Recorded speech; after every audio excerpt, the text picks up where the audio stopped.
Please friend हमारे channel को like करें एंड सब्सक्राइब करें। बेल आइकन को भी दबा दें ताकि नया वीडियो तुरंत पा सके आप। हैदराबाद के रेप कांड में पकड़े गए चारों अभियुक्त पुलिस इनकाउंटर में मारे गए हैं। ये इनकाउंटर हैदराबाद से 50 किलोमीटर दूर महबूबनगर जिले के चटनपल्ली गांव में हुआ। तेलंगाना पुलिस के एडीजी जितेंद्र ने बीबीसी को बताया कि शुक्रवार तड़के 3 बजे संदिग्ध लोगों की एक मुठभेड़ में मौत हो गई है। इन चारों अभियुक्तों को बुधवार को पुलिस हिरासत में सौंपा गया था। एक पुलिस अधिकारी ने नाम नहीं बताने की शर्त पर बीबीसी को बताया कि गुरुवार रात को पुलिस चारों अभियुक्तों को उस जगह ले गई जहां महिला डॉक्टर का जला हुआ शव बरामद किया गया था। वहां घटना का दृश्य रिक्रिएट करते वक्त अभियुक्तों ने पुलिस पर हमला करने की कोशिश की, जिसके बाद पुलिस ने कार्रवाई की और चारों मारे गए।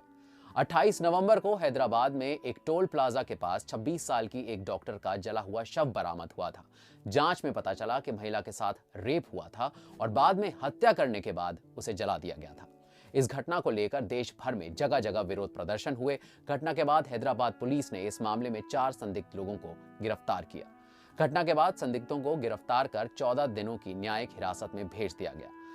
बताया गया कि 27 नवंबर को महिला डॉक्टर एक टोल प्लाजा पर अपनी स्कूटी पार्क कर आगे कैब से गई। वापस लौटते हुए उन्होंने अपनी स्कूटी को पंक्चर पाया, जिसके बाद महिला ने स्कूटी को टोल प्लाजा पर ही छोड़ कैब से घर लौटने का फैसला किया।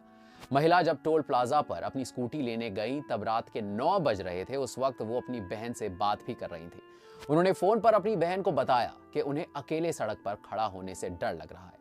अचानक से कुछ लोग दिख रहे हैं, कुछ लोग उन्हें स्कूटी ठीक करने की बात भी बोल रहे हैं। महिला ने फोन पर ही अपनी बहन को बताया कि एक ट्रक ड्राइवर उनके पास रुका और उसने स्कूटी ठीक करने की बात कही। जब उन्होंने ट्रक ड्राइवर से स्कूटी ठीक करवाने से इनकार कर दिया तो उसके बाद भी वो उनका पीछा करता रहा।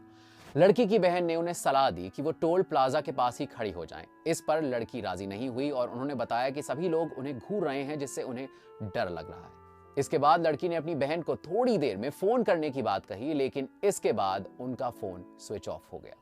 फिर उनके परिवार के लोगों ने टोल प्लाजा के पास आकर उनकी तलाश की और उसके बाद स्थानीय पुलिस स्टेशन में मिसिंग रिपोर्ट दर्ज करवाई। 28 नवंबर की सुबह पुलिस स्टेशन से सटे एक इलाके में एक अंडर कंस्ट्रक्शन पुल के नीचे एक अधजली लाश मिलने की सूचना मिली, जिसके बाद महिला डॉक्टर के परिजनों ने आकर उनकी शिनाख्त की।